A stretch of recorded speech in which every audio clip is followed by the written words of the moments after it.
Olá, saudações a todos. Vamos analisar o mercado de soja no curto e no longo prazo. O mundo convive com estoques de soja recordes em termos globais, chegando aí o equivalente a 109 dias de consumo após a colheita de uma safra recorde na América do Sul, que apesar das quebras no Brasil, teve uma boa recuperação na safra da Argentina, do Paraguai e do Uruguai. Os preços futuros reagiram a essa pressão de oferta, declinando num movimento que vem desde o final da pandemia, quando os preços haviam atingido o terceiro maior pico de valor das últimas 25 temporadas e acabaram declinando, caindo para 14 a 13 dólares por bushel em 2023 e por fim chegando em 2024 na casa dos 11 a 12 dólares por bushel, frente a uma média histórica na ordem de 9 dólares e 30 cents por bushel. Além disso, o que temos pela frente, Estados Unidos estão começando a plantar sua nova safra de soja 2024-2025. Como nós estamos vendo no gráfico da esquerda da tela, o milho nos Estados Unidos vem de 2 temporadas de margem negativa, sem lucro. E a soja, embora uma margem pequena, uma margem positiva. Então, o produtor americano, a semelhança do que fez o produtor brasileiro no verão de 2024, vai migrar das suas áreas de milho para áreas de soja, e isso pode acabar reforçando ainda mais os amplos estoques globais da oleaginosa. Crescimento de área de soja esperado em 4,8%, é um crescimento expressivo, perto de 5%, com um recuo na área plantada com milho em 3,3%. Esse aumento de área pressupõe que há um potencial de produção maior nos Estados Unidos nessa próxima temporada. Uma safra com produtividade normal geraria um potencial de colheita recorde dos Estados Unidos, avaliada em mais de 122 milhões de toneladas. Se confirmado isso, até o fim da temporada, pode pressionar mais os preços futuros de longo prazo, aumentando o patamar de estoques globais. Mas o que nós temos pela frente antes disso? Temos a confirmação de um fenômeno Laninha. Encerra-se este El Niño agora entre março e abril. Passamos por um período curto de neutralidade climática, estampado aí nas barras de cor cinza. E aí então os prognósticos informam que entre junho a agosto temos mais de 60% de chance de instalar um fenômeno Laninha. Então vamos lembrar os impactos históricos dos fenômenos Laninha no mercado de soja. O mercado climático, ou weather market, no jargão dos analistas, é aquele mercado que reage com volatilidade às questões climáticas. Então vai ficar no radar dos traders, dos investidores a partir de agora, os mapas de seca, o Drought Monitor do USDA. Então nós estamos vendo, por exemplo, nas áreas de soja, estamos entrando na nova temporada nos Estados Unidos com 30% das áreas em alguma condição de seca. Quadro muito similar ao que acontece também nas áreas de milho. E quando a gente olha a distribuição da soja em nível global, a gente percebe que em anos de Laninha você tem 22% da produção sob risco de quebra de safra, pois reúne então essa região mais sujeita a problemas de quebra, que é o sul do Brasil, com a Argentina, o Paraguai e o Uruguai. Então deixa mais ou menos aí em torno de 1/4 a 1/5 de toda a colheita global esperada sob risco de um efeito de um Laninha. E como o mercado futuro reage a isso? Nós temos 28% da produção de soja no mundo nos Estados Unidos, 57% na América do Sul, sendo que dessa parcela de 57 pontos percentuais, 22 pontos percentuais terão algum grau de risco pelo Laninha, assim como também a lavoura americana. Os modelos confirmam isso e no Brasil representa então risco de estiagem no sul do país, pegando especialmente os 3 estados do sul, mas com histórico e mais perdas no Rio Grande do Sul, mas com ameaças também a Santa Catarina, Paraná e parte do Mato Grosso do Sul. E safras boas, geralmente associadas ao Laninha, no Cerrado e também na região de fronteira agrícola do Mato Piba. Então, como fica essa distribuição de possíveis impactos climáticos de uma laninha no Brasil na próxima temporada 2024-2025.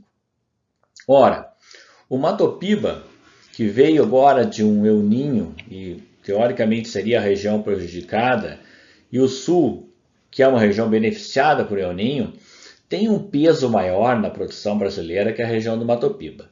Como o risco cai para a região sul, a precificação desse risco na safra brasileira vai ficar toda orientada para o comportamento do clima na região sul. Claro que o mercado olha o Brasil como um todo, mas vai ficar com foco sempre olhando para a região sul do país. Com isso, a gente pode já começar a projetar uma área plantada no Brasil com uma leve variação percentual para cima ou para baixo na próxima safra, né? Uma oscilação pequena, a reação do produtor não deve ser recuo de área, até porque com um clima favorável a ideia é manter a área de soja e buscar uma recuperação de produtividade e das margens que ficaram muito baixas nessas últimas 2 temporadas, né? E o histórico de Laninha, projetando uma produtividade média versus a área plantada no Brasil, permite estimar que a safra brasileira tem novamente potencial para um recorde no próximo ano, chegando a 158 ou 160 milhões de toneladas, que na verdade é o volume que nós iríamos produzir esse ano se nós não tivéssemos a quebra pelo fenômeno El Niño, que se espalhou aí com problemas em vários estados do Brasil.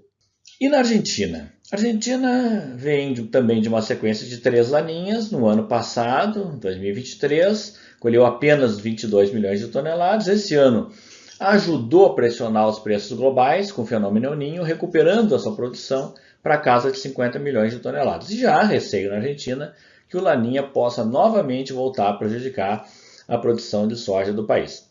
Lembrando que a Argentina não é um grande exportador de soja em grãos, mas que é o maior exportador de derivados, de farelo de soja e de óleo de soja no mundo. Então, a participação da Argentina, além de ser grande em termos de produção, também é grande no abastecimento de derivados e mais algumas exportações de soja em grãos. Então, o risco de laninha na Argentina também será precificado no mercado futuro de soja.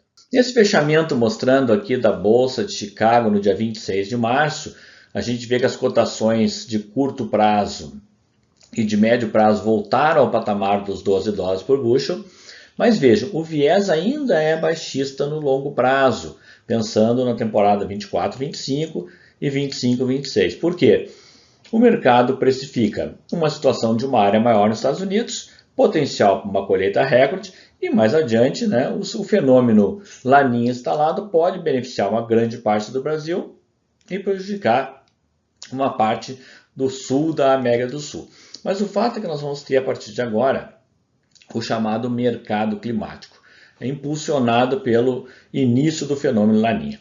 E aí, essas cotações de Chicago vão ficar bastante voláteis. E essa volatilidade será para cima. Nós vamos ver momentos de picos de preço subindo, fechamento da soja em alta, oscilando com altas e baixas, até que o mercado encontre uma precificação do risco que o laninha pode trazer para a safra americana. Então agora, de abril até setembro, outubro, o mercado climático vai ser voltado para os Estados Unidos, para a safra americana.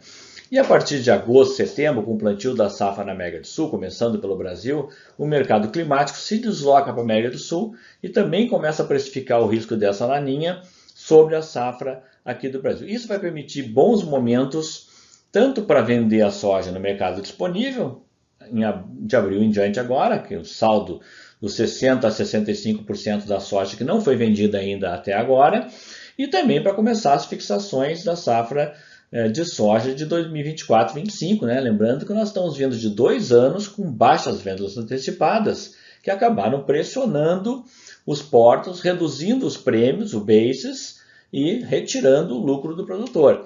E o que nós temos de prêmios pela frente agora aqui no Brasil? Vejam, os prêmios estão melhorando no curto prazo, esses prêmios podem até ficar positivos antes de julho, os prêmios estão cada vez mais positivos, passam a ser azul ou positivos a partir de agosto, mas isso pode começar ainda em maio ou junho, porque temos uma safra menor, temos menor pressão por frete, menor pressão por carregamentos em portos.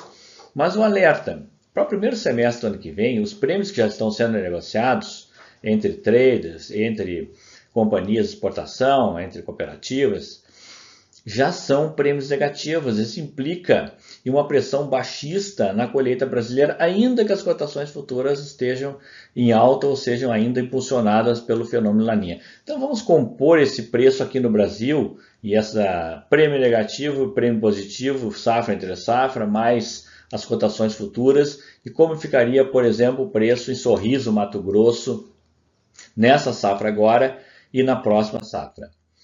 Uma recuperação de preços à frente, então a tendência no curto e médio prazo, uma tendência de alta dos preços, impulsionada por uma melhoria das cotações em Chicago no curto prazo, cotações já acima dos $12 por bushel, mas principalmente pelo prêmio no Porto, que vai melhorando aqui no Brasil, vai ficando cada vez menos negativo, vai ficar positivo agora na transição do primeiro para o segundo semestre, e as cotações sobem.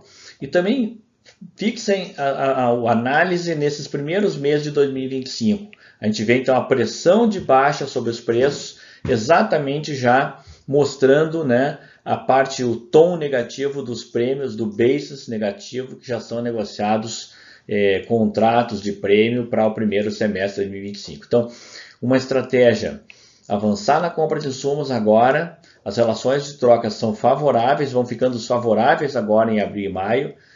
Comprar os insumos que ainda não foram comprados, as vendas ainda estão bastante atrasadas no Brasil, tanto de fertilizantes como de defensivos e biológicos, e essa relação de troca vai ficando favorável à medida que os insumos não tiveram preços elevados e as cotações estão em alta, em viés de alta em nível de produtor. E também, ao mesmo tempo, avançar na precificação e no hedge, na proteção de preços para 2025, já que nós vamos ter um primeiro semestre com grandes chances de um volume de safra bastante interessante, um volume maior, bem maior que desse ano, e com uma capacidade, um potencial de pressionar os preços a ponto de você ter bem traçado essa sazonalidade de safra entre safra, sendo obrigado a tentar a estratégia de comercialização mais deslocada para o segundo semestre e também com as vendas antecipadas que evitam de ofertar nesse momento de baixa de preço provocada pelos prêmios nos portos.